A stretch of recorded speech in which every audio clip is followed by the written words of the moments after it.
Jemaat yang dikasihi oleh Tuhan kita Yesus Kristus. Shalom dan selamat pagi untuk kita semua. Firman kehidupan di pagi hari ini tertulis dalam kitab Keluaran pasal 23 ayat 1. Janganlah engkau menyebarkan kabar bohong. Janganlah engkau membantu orang yang bersalah dengan menjadi saksi yang tidak benar. Demikian firman Tuhan. Saudara-saudara yang dikasihi oleh Tuhan kita Yesus Kristus. Firman Tuhan mengingatkan kita, janganlah. Bahkan sampai 9 kali kita jumpai kata janganlah dalam Keluaran 23 ayat 1 sampai 13. Kata janganlah berarti larangan, tidak boleh, tidak usah untuk dilakukan. Diperhadapkan dengan kata maka haruslah berarti mesti patut, wajib, pantas, tidak boleh tidak untuk dilakukan. Justru sangat sering bagi manusia, makin dikatakan jangan atau dilarang, semakin dilakukan atau dilanggar. Janganlah engkau menyebarkan kabar bohong. Janganlah engkau menjadi saksi yang tidak benar. Jangan melakukan kejahatan. Jangan membelokkan hukum, memihak kepada orang miskin dalam perkaranya. Janganlah engkau enggan menolong. Janganlah memperkosa hak orang miskin dalam perkaranya. Suap janganlah kau terima. Orang asing janganlah kamu tekan. Apabila engkau melihat lembu musuhmu atau keledainya yang sesat, rebah keledai musuhmu karena berat bebannya, maka segeralah kau kembalikan, haruslah engkau rela menolong dia dengan membongkar muatan keledainya. Haruslah kau jauhkan dirimu dari perkara dusta. Dengan adanya larangan dan keharusan sekaligus mengingatkan umat dan kita untuk tidak melupakan status hidup sosial dulu, sebab kamu pun dahulu adalah orang asing di tanah Mesir. Berdusta, berbohong adalah suatu sikap yang tidak baik dan tidak terpuji. Berdusta adalah dosa yang dapat memutarbalikkan kebenaran, keadilan, dan juga tindakan penipuan yang tidak jauh berbeda dengan menerima suap, korupsi. Siapakah Bapa kita? Ibliskah atau Allah? Yesus berkata kepada yang berusaha untuk membunuh Yesus, iblislah yang menjadi bapamu dan kamu ingin melakukan keinginan-keinginan bapamu. Ia adalah pembunuh manusia sejak semula dan tidak hidup dalam kebenaran. Apabila ia berkata dusta, ia berkata atas kehendaknya sendiri, sebab ia adalah pendusta dan bapa segala dusta. Yohanes 8 ayat 44. Dusta adalah sifat kepalsuan, penipuan, suatu kelakuan yang sudah jelas diketahui salah dengan tujuan untuk menipu. Banyak cara dilakukan manusia untuk mendustai, yaitu dari perkataan. Seorang saksi dusta yang menyembur-nyemburkan kebohongan dan yang menimbulkan pertengkaran saudara. Sikap, cara dan kelakuan hidup, agama. Sebab mereka menggantikan kebenaran Allah dengan dusta dan memuja dan menyembah makhluk dengan melupakan penciptanya yang harus dipuji selama-lamanya. Roma 1 ayat 25. Dusta adalah ungkapan kejahatan, tidak ada kesadaran moral dan tidak tahu rasa malu. Akibat dari berdusta adalah merusak dirinya dan sekelilingnya. Lidah dusta membenci korbannya dan mulut licin mendatangkan kehancuran. Amsal 26 ayat 28. Berdusta adalah dosa yang menyangkal Kristus. Siapakah pendusta itu? Bukankah dia yang menyangkal bahwa Yesus adalah Kristus? Dia itu adalah antikristus, yaitu dia yang menyangkal baik Bapa maupun Anak. Akibat dari berdusta, mendustai, bisa berakhir kepada kematian sebagaimana tentang suami istri, yaitu Ananias dan Sapira yang bersepakat untuk mendustai Roh Kudus karena harta dan uang yang berakibat fatal, yaitu kematian mereka berdua yang hatinya sudah dikuasai iblis. Kematian yang menimpa Ananias dan Sapira membuat seluruh jemaat dan semua orang mendengar hal itu sangat ketakutan. Ananias bersama istrinya Sapira bersepakat mendustai dan akhirnya rebah dan meninggal. Inilah suap, korupsi itu yang tidak jauh beda dengan mendustai untuk memutarbalikkan kebenaran, keadilan. Sepandai-pandainya tupai melompat, suatu saat ia akan jatuh juga. sepandai-pandainya manusia menyembunyikan kesalahannya akan tercium juga. Saat ini kita diingatkan, jangan ada dusta di antara kita. Suap, korupsi, mendustai adalah menipu sesama dan terlebih terhadap Allah.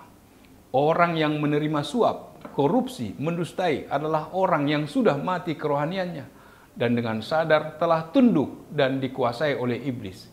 Karena itu jangan ada dusta di antara kita. Katakan sejujurnya. Tetaplah hidup di dalam Allah dan biarkan hidupmu dikuasai oleh Roh Kudus sehingga suap, korupsi, dusta di hatimu, pikiranmu, sikapmu tidak ada, dan kasihilah sesamamu manusia. Jangan mendustai sesamamu terlebih Allah, karena orang berdusta akan binasa hidupnya dan memperoleh kematian selama-lamanya seperti Ananias dan Safira. Hiduplah dalam kuasa Allah. Biarlah Roh Kudus yang menguasai hati kita. Dengan demikian, kita akan diberi kekuatan dan kemampuan untuk tidak menyebarkan kabar bohong dan tidak bersedia menjadi saksi dusta. Amin. Marilah kita berdoa. Ya Allah Bapa yang bertata dalam kerajaan surga, syukur bagimu Tuhan yang mengingatkan kami agar tidak menyebarkan kabar bohong, agar tidak membantu orang yang bersalah dengan menjadi saksi yang tidak benar. Biarlah kami menyatakan kebenaran. Apa yang Tuhan inginkan kami lakukan. Tuhanlah yang menolong kami agar kehendak-Mu yang terjadi di dalam setiap kehidupan kami. Terpujilah nama-Mu, dalam nama Yesus kami berdoa dan mengucap syukur. Amin. Anugerah dari Tuhan kita Yesus Kristus, kasih setia dari Allah Bapa serta persekutuan dengan Roh Kudus kiranya menyertai kamu sekalian. Amin.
Proaktif menghadirkan kebaikan Allah, jauhkan diskriminasi dan juga rasis, agar terjaga kedamaian. Jauhkan diskriminasi dan juga rasis untuk kebaikan bersama. Kota Yesus waktu di bumi harus mengasihi musuhmu agar sempurna kehidupanmu seperti Allah Bapa. Agar sempurna kehidupanmu seperti Allah Bapa.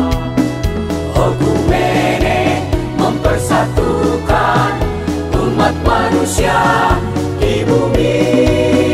Okumene selalu membebaskan orang tertindas dan termarginal. Kita semua saling mengasihi sesama manusia.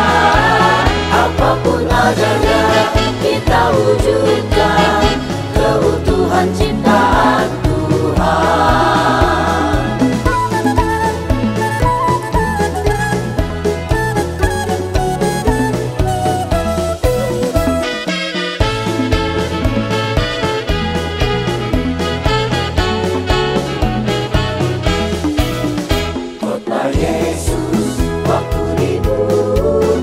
Harus mengasihi musuhmu